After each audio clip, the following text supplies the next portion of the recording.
Well, if you like travel podcasts, which clearly you do if you're listening to today's show, you should check out our sponsors this month, Smart Travel.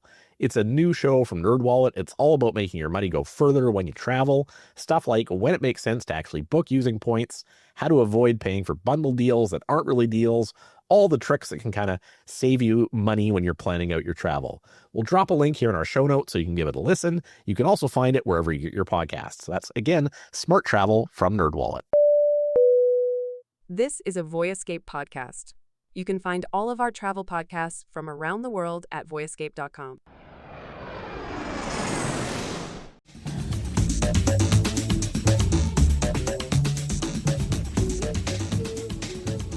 For today's episode, this is part 2 of our look at Zacatlán, Mexico. And if you had a chance to join us last week, you're going to know Zacatlán is definitely a bit of a different side of Mexico, somewhere quite different than most of the typical Mexican holiday destinations. Today, we're going to be getting a little bit about the unique regional gastronomy here, some of the unique traditions in the area, as we sit down with another one of the locals here in Zacatlán.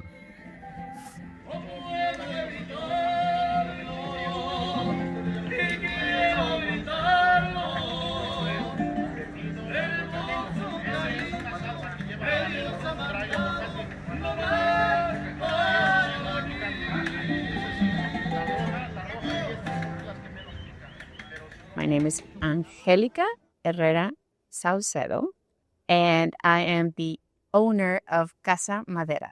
For people who have never been here before, can you maybe just paint the picture a little bit? What is it like here? Well, I mean, why would people want to come here? Zacatlán, it offers a unique, wonderful experience in the mountains. The place itself, the whole town, is very magical. I know it received the title Pueblo Mágico. And it has one of the biggest cliffs called the Barranca, los Jilgueros in Mexico. It's one of the biggest ones. It is breathtaking. Definitely, I highly recommend you visit it. It has so much to offer. The culture, gastronomy, experiences, adventures. It has it all. It really does. I think this is, when a lot of people think of a Mexican holiday, this is not necessarily the first thing that comes to mind. They're thinking of beach holidays. They're maybe thinking of Mexico City or some of those types of destinations. This is, from what I've seen, at least in the short time I've been here, very, very different. It's an apple growing region for one thing. So you've got, I'm assuming from what we've seen here this last week, a much more moderate climate. Right. When is the best time to come?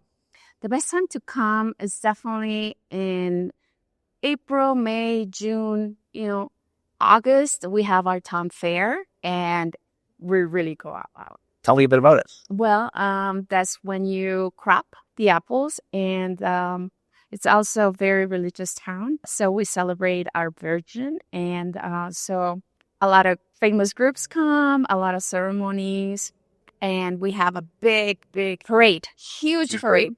Was my first one this year, and I was in awe. It really blew my mind. I highly recommend you come in August. Tell me a bit about that. What is a parade here like? How's it different than the Rose Bowl parade? It's kind of like a lot of businesses participate. It's a competition. There's a prize, and they become very creative and very artistic. Very, very competitive. So, and the fun thing is that on the floats, they have a lot of apples. Yeah. And they throw them at people.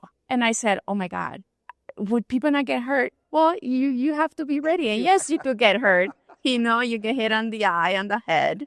But it's part of the fun, it's part of the full, So it's part of the show. This sounds like a few weeks ago I was in Ecuador and they were doing fireworks at a festival there. And it was almost like the running of the bulls. Everyone tries to get very close to the fireworks. And I thought, I'm sure you won't get hurt. I went right to the front of the line. I literally had my pants caught on fire because one of the fireworks lit my face. So I'm afraid of the apples now. This sounds... Yes. You have to be really, really ready to catch ready to dodge, ready to catch. Yeah, or dodge. Yes, either one. But then you keep those apples and then you go home and you make your apple pie. Yes. And that seems to be a huge part of the cuisine. Like apple is used in everything here. Everything. Yeah. Sauces, a lot of sauces. Cideries, apple we have wines even. Yes. And so a lot of cidery tasting. There's so much you really have to come and experience it and live the experience. My sense is from talking to people here is that Puebla is also quite known from a gastronomy standpoint as well. That this whole region seems to be quite known for its cuisine, and it's quite unique cuisine. It is very unique, very soul food per se. Yeah. For better choice of words. Yeah. It's very homey, very delicious. Is there a dish that someone should absolutely try if they? Yes, tlacoyos. Tlacoyos. Oh, I haven't tried that yet. Of course, mole is one of the main dishes for Puebla as a whole, as a state. But tlacoyos, and then there's And what is tlacoyos? Tlacoyos is like a little triangle. Oh, I have tried. Yes, it's like delicious. a dough. Yes. Corn dough filled with, I think it's chickpea. Yeah. And depending on who's making them, it could be with chickpea or also potato, And like mashed potato, or it seems to be a popular breakfast dish. covered with green sauce, Yes. your cheese, and your sour cream. There's also, I notice everywhere I go here, it seems that every meal they serve a cheese bread that seems to be very popular here as well. Oh my God! Well, Zacatlán is known, and the creators of pan con queso. Yeah, it's everywhere. It's offered. And they seem to serve it at the beginning of every meal. I have. It's delicious. That's great. In terms of like top things to do in the area, any ones that kind of jump to mind right away? Well, for sure, things to do. If you're here, depending on how many days, you really need to come minimum 2 days. If you are the adventurous type, I highly recommend you do the ABTs. Here they call it four-wheelers. You go on a route. It takes you to different parts of town and its surroundings. But the main thing you need to and you must experience is the waterfalls. We have 3 of them. We have one that is literally 5-minute drive with San Pedro waterfall. But if you want to go to the main one, it's called Las Brisas, and it has a glass balcony, Okay. So it's very, very nice. And is that the one I read somewhere in the area is the second highest waterfall in Mexico? Is that the one? Tulimán. Tulimán. Okay. That's the third one I was going to mention. Tulimán, yes, it's a must-see. It's quite the spectacle. And it seems like lots of, I mean, as you wake up, you're in the mountains. You're often surrounded by sort of the fog in the mountains. A lot of mountain adventure activities around. We did a great cave trip here a few days ago to a nearby cave exploration, zip lining. There's a lot going on here from an adventure travel standpoint, it seems. Did you do the zip line? I haven't done the zip lining yet. No. Please do. Okay. Don't go. Don't go without doing it. You feel like you're flying. It wasn't scary at all. It looks scary, but it's actually liberating. That's how I felt. We talked a little bit about what to eat. What about where to eat? Have you got any local favorites maybe that people don't know about? Well, believe it or not, my favorite is Casa Fernandez. Is that the one they go across the street from where we go? Yeah, it is delicious. Yeah, yes. Great restaurant. Yes. Every dish, I've tried most of them. They're really good. They don't disappoint.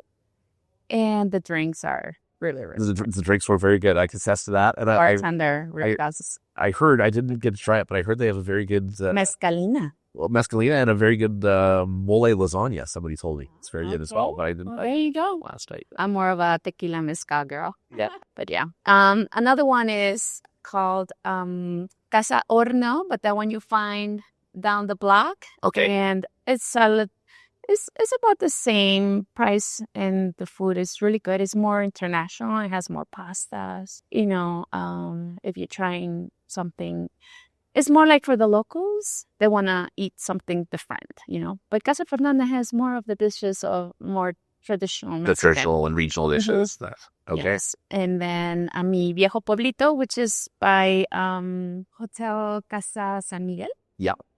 It's a really nice one, too. Is that the restaurant that's right in the hotel there? Yeah, I had lunch there the other day. It was lovely. It's very nice. Yeah, it's a really nice setting as well. Very, very elegant, very clean.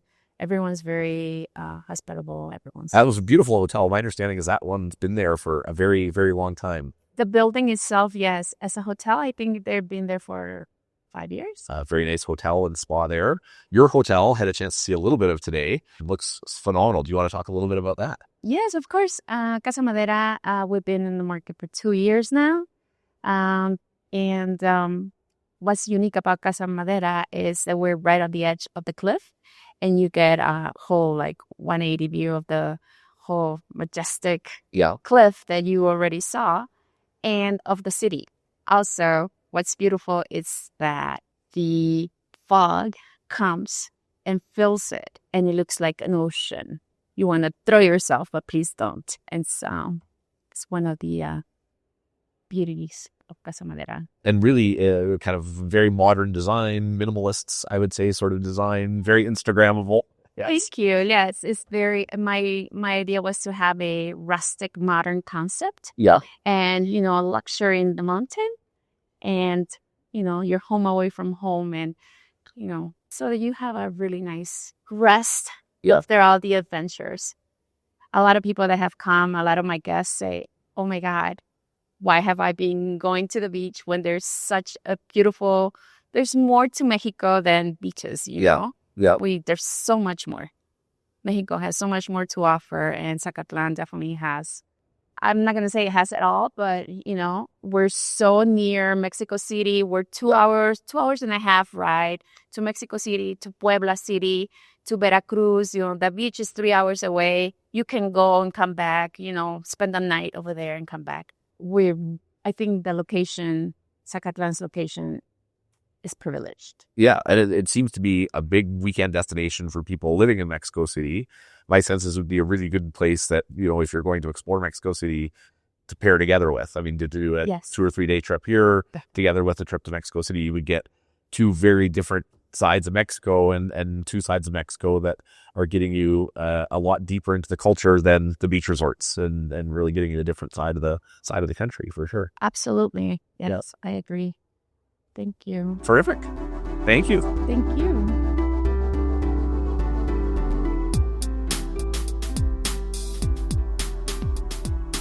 Well, I hope you enjoyed today's conversation in Zacatlán, Mexico. Next week, I'm going to be back together with Tim. We're going to be heading off to another destination around the world. We hope if you enjoyed today's episode, if you'll take the time to go give us a review on Apple Podcasts, Spotify, or wherever you get your podcasts, and check out all of our other travel podcasts, not just all of our shows, but all of the podcasts that we've got at voyescape.com, a bunch of travel podcasts that we've gathered together there, really some of the best travel podcasts in the world, helping you travel more and travel better. And as always, we'd love to get your comments, your suggestions, your questions, and let us know what you think of the show.